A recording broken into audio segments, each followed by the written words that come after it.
let's move on to the other settings.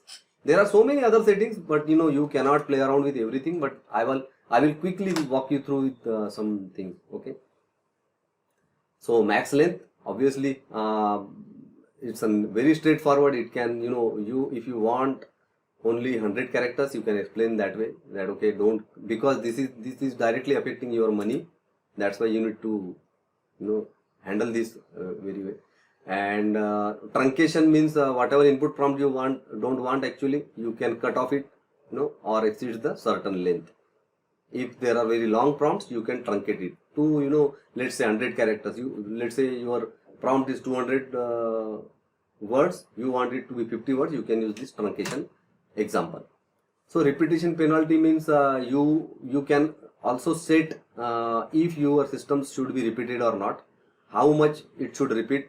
Those are all things you can. I'm not going through very detail in that, but I'm just giving you idea so that you feel that okay, I'm hearing this and you will remember, and whenever you want to use it, you can use it. Num return sequences, that means this is the same number of return sequences while generating a text for the single prompt, actually multiple responses to a single prompt.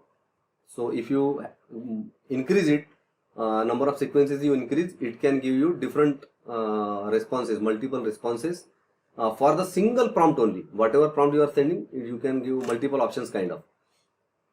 Okay, so this is the parameter when seed, it is the setting name is seed. It controls the randomness of the model.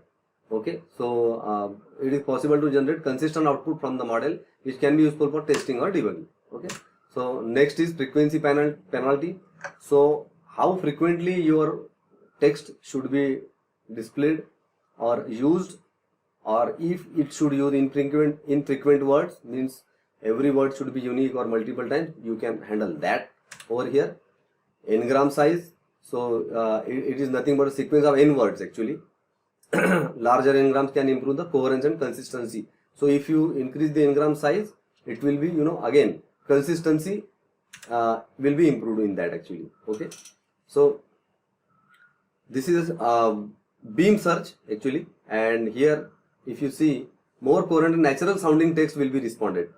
So what do you mean by natural sound? Means when two people talk, they talk in a very natural language, like there is no very artificial kind of or scientific kind of stuff. It is very natural. So beam search is a setting which is used to respond with a sequence of words, whatever prompt you are sending accordingly, and it will generate more coherent and natural sounding text. Early stopping, this there is a stop parameter which you can use to stop the response, actually. If you feel that okay, particular word is encountered, or any particular character is encountered, or whatever, or any sequence is encountered, you want system to stop, you can do it, actually.